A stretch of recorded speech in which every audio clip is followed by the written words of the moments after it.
the names on the screens of my favorite games, like Grasshopper Blaster, Snack Attack. I didn't I didn't know who those people were, like Bill Budge, Chris Jacobson. There was no internet. I couldn't find out anything about the people who made my favorite games. But I knew that they were people. They were doing it somehow. And the internet, before there was an internet, it was harder to get information about how to program, how to make games, things like that. But the good thing was that there was nobody to tell me that I couldn't do it, or that it was hard, or that I should go to school to learn it. So, with some friends, who were also interested, we just kind of figured things out little by little on our own. And over the years, I started making games first, like really easy, low-res graphics. I reverse engineered Breakout in low-res, and gradually moved to assembly language and high-res graphics. And by the time I went off to college, I had sort of formed this idea that I wanted to make a game that would be good enough to get published, so that I could become a professional game maker. And I took my Apple II with me when I went to college. It wasn't the ideal college system, really, for typing papers and things like that. It only had 16K of memory. So if I wrote a long paper, I had to break it up into chunks. Also, it only had capital letters.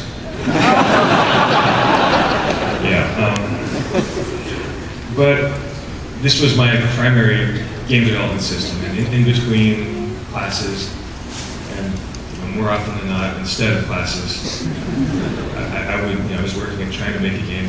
And my plan was to put it on a 5¼ floppy disk, and mail it off, drop it in the post office box, and mail it off to Vertebrate Software, my favorite publisher, and hope that they would take it. So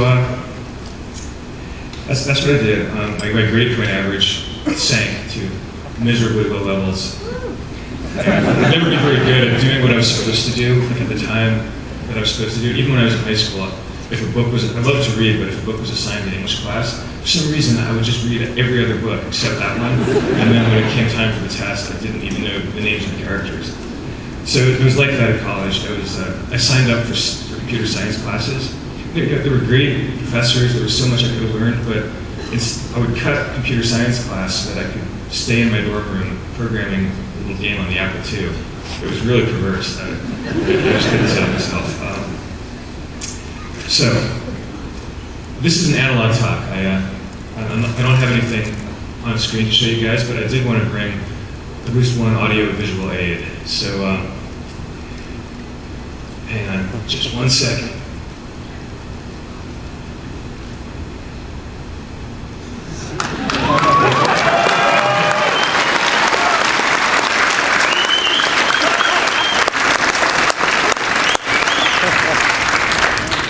Okay, so I can see at least some of you remember that game, but I'm not going to talk about this game yet. I'm going to talk about the game I made before Karateka. It's a game you've never heard of because it was never published, and it's called Death Bounce. Yeah. So this is a game that consumed 6 months of my freshman year in college. It was a high-res, fast-action assembly language game using all the skills that I had painstakingly accumulated during high school. If you played Asteroids, this was more than a little bit like that. But instead of controlling a triangular spaceship shooting missiles at rocks in space, in Death Bounce, you controlled a triangular spaceship shooting at brightly colored bouncing balls. It was kind of like a combination of Asteroids and billiards. Instead of wrapping around the edge of the screen, the balls would bounce off. So there was physics, and momentum. And I was very proud of it, and I mailed this game off to Vertebrate. And then, crossed my fingers. The phone rang in my dorm room. It was Doug Carlston, the president of Vertebrate Software, calling me, freshman in college. And he said very kind things about Death Bounce. It was very well programmed, the animation was smooth, I used page flipping, all that was very good. He said, you're obviously a good programmer, but the game itself felt very 1981. This was 1982. He said, you should take a look at our current game, our current bestseller, Choplifter. I'd never heard of it. I thought he said shoplifter, and I was like, the game where you go around stealing stuff? Yes. He said, this game is flying off the shelves. It's our fastest seller ever. So he sent me a copy of Choplifter so that I could see it, along with a joystick to play it, because this game required a joystick, which I didn't have. And the game arrived along with the joystick and a little note asking me to please send the joystick back.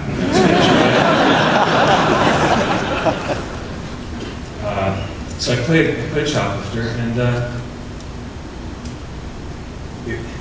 I realized suddenly that I've been thinking about games in a way that was way too limited. Every game that I'd ever tried to program had really been some variation on an arcade game. And Choplifter wasn't like that. It was the highest achievable score. How many of you guys played it? The highest achievable score was 64. There were 64 hostages running around in the desert, and you had to rescue them in your helicopter. And if you rescued them all, that was it. So however, some of them would probably get killed, and some would get rescued, and when all 64 of them were either dead or rescued, that was the end. Not game over, the end. When I saw those words, it's like, I realized a game can tell a story. This endless churn for points, the reason that arcade games are like that is because it's all about getting people to put in another quarter. And how many quarters can you get somebody to drop in before they run out of money? Whereas Choplifter is on a disc. It's a game that if you buy it in the store or whatever, you own it. And there's no more money to be gotten from you. That was then.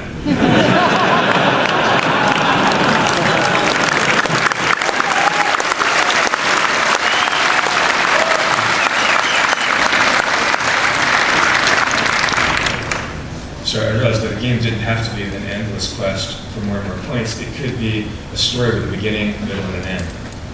And the other thing about Choplifter that impressed me was, in 1981, 82, if you wanted to rescue hostages, you could have little dots and say, these are the hostages you have to rescue, and that would have been fine. But the little guys in Choplifter, they animated, they had little personalities. Of course, they were 8 pixels high. But even so, they could wave. And when I flew over them in my helicopter, I saw them waving. I wanted to rescue them. And if I accidentally flew too close and squished one of them, I felt bad. When I flew away, my helicopter was full, and they were just forlornly waiting. I felt an emotional attachment to these little 8 pixel high characters. I was like, wow. I wanted to make a game that would tell a story and evoke emotion. So I put aside Death Bounce. That's why you've never had a chance to play it. And I started programming a new game, Karateka, which, all of the influences that were sort of percolating in my mind around then. I was in college, I was taking a lot of silent film classes, I was discovering Kurosawa's samurai films, and I was listening to a lot of Wagner, with the leitmotif approach, where every character has their own musical theme. So, my dad did the music for the game, and we got excited about putting leitmotifs. Of course, on the Apple II, you could only play one note of music at a time.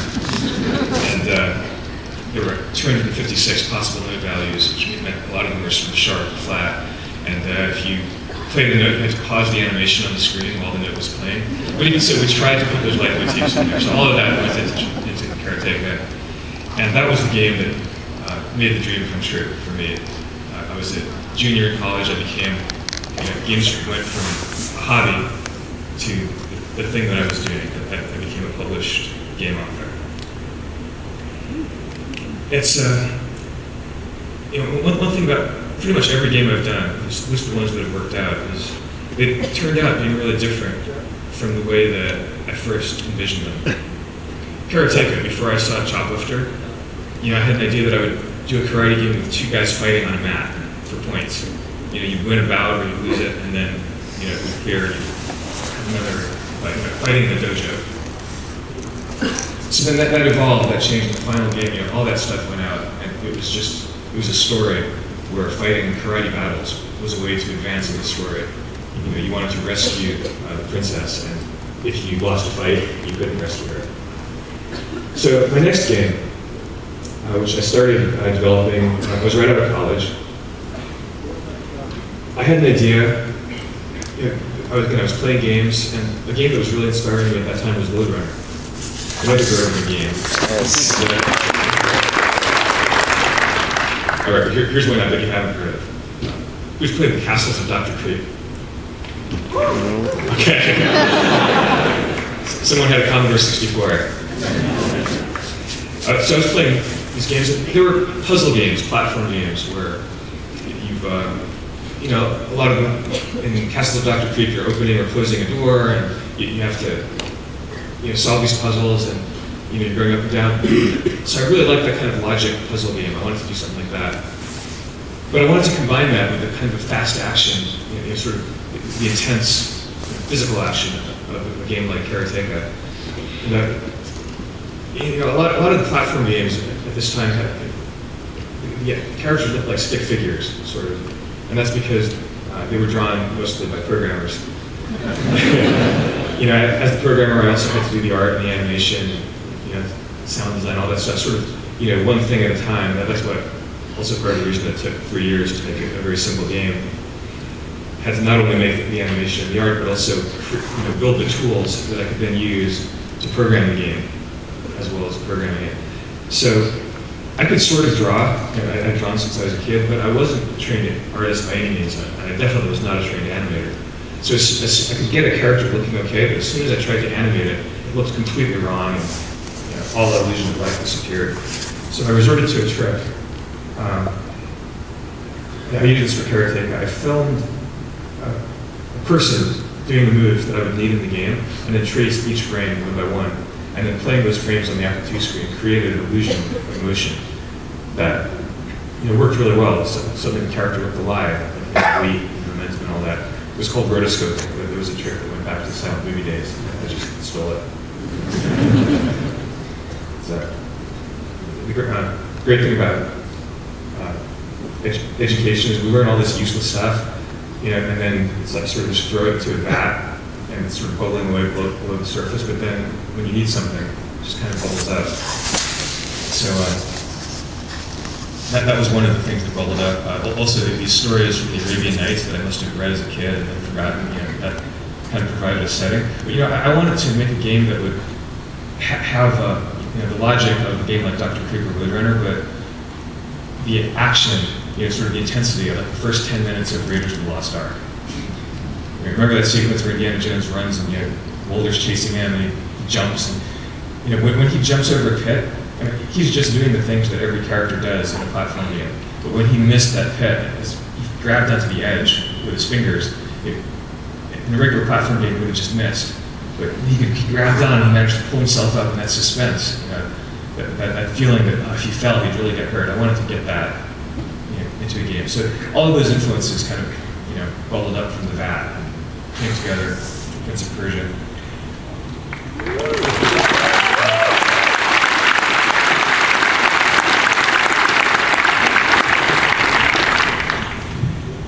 So that was my first idea for Prince of Persia, and there was something missing. And that was pointed out to me by my best friend, Tomi Pierce, who had the office next to mine, and I would show her the game as it developed. By now I had an office at Vertigo Software, and I was working on this game, and I was about a year and a half into it, and I thought it was coming together pretty much just as I planned. And there was something wrong. Everybody I showed it to said, "Cool, beautiful animation." They play with, nice controls, fluid, and they put the joystick down and do something else. And I knew that was a very bad sign, because if the game is working, if it's fun, people don't want to put down the joystick. They can't help themselves. They'll sit there playing it. And Prince of Persia was not getting that reaction. It was something that people said they liked, but they weren't drawn to play it. And Tomi, every time she saw it, said, "Look, your first game, Karateka, was fun because you could beat people up. You know, games where you can like fight and shoot things are fun. This game, it's all flight and no fight. There's no triumph. And I argued with her because, see, my original idea for Prince of Persia was that this would be a kind of a Charlie Chaplin, Buster Keaton-like character. You know, who's you know, he's plucky and brave and agile and all that. And he's in this world that's full of death traps with spikes and slicers and, you know, sheer drops, you know, basically a world that's just trying to kill him in all these violent ways. But he himself is not a violent person. You know, the game is about avoiding death, not dishing it out. I explained this, you know, and every time I tried to explain it, Tomi just shook her head and would say the same three words: combat, combat, combat, and she'd walk out. And this frustrated me. For one thing, even if I wanted to put combat into Prince of Persia, I couldn't. Because by now I've expanded my Apple II. This was a 48K Apple II. And you know, that was a pretty high, you know, spec for the target platform. But you know, this 48K had to contain all of the character shapes, all of the backgrounds, sounds, all the code, and also contain the screen memory to display all of this. It was full.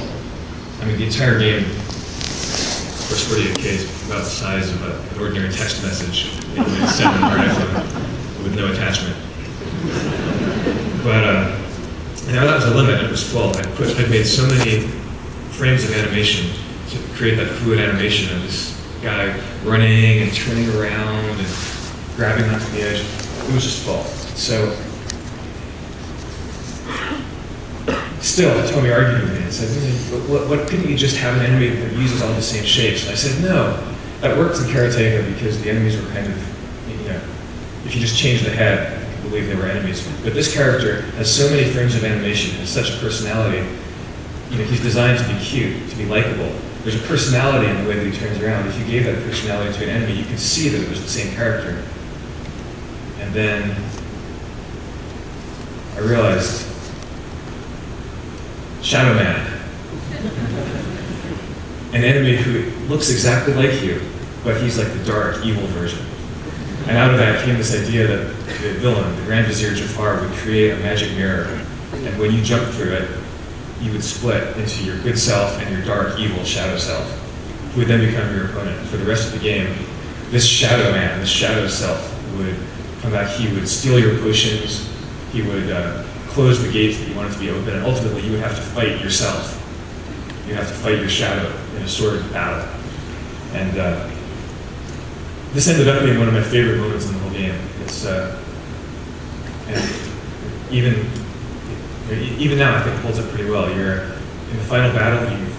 You're fighting yourself, and every time you land a blow, you go down 1 hit point because you're fighting yourself. And if you kill your enemy, you die. You know, this is a puzzle that drove people crazy. How can you win? Ultimately, you have to put down your sword and embrace your shadow self. And then when you do, the two halves of you are reunited, and you gain the strength to go defeat the villain. So it's, you know, it's Jungian. You know, it's got this sort of archetypal heroic journey of embracing your dark self, and all of these, you know, mystical associations. And you know, the reason that I did it was because I had no memory.